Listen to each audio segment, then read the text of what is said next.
willing akong mag-let go. Kahit hindi na siya tumawag sa akin, okay na ako.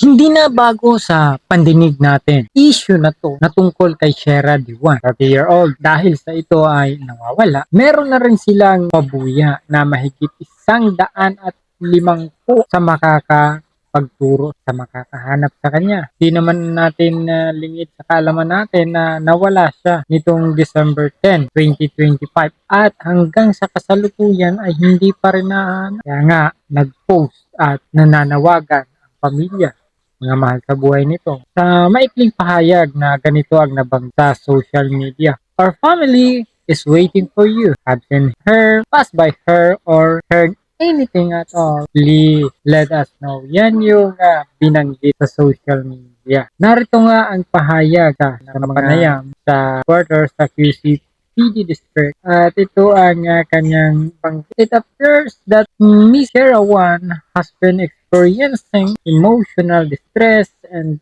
financial problem due to her parent medical condition and financial problem for forthcoming. Malinaw ang pahayag na nabong problema itong si Shera tungkol sa financial pahayag ng mga nag-imbestiga sa kanya. Narito naman ang panayam kay Mark at ito yung kanyang mga tabag yung sa father niya po, lahat po yon covered ng HMO niya. Yung sa ginastos naman dyan, wala po nilabas ni piso.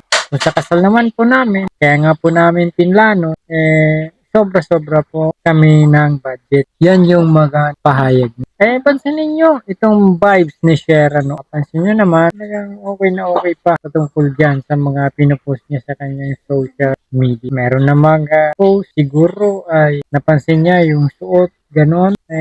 Binanggit niya na nakita siya sa Cubao sa may ali. At marami talaga ang issue tungkol dito sa nawawalan ito dahil nga sa ikakasal mismo talaga marami ang nagpaplasal, napakaraming may problem. Pero kakaiba ito dahil bigla siyang, ito naman, kung pansinin nyo yung buong sagot ng kanyang asawa, tinatanggi niya na wala problema sa financial problem. Kaya palaisipan yung ganitong pangyayari. Comment down below kung ano ang bahagi na papanood na ganitong video nasa tungkol dito sa nawawala. Ano ba ang saloobin mo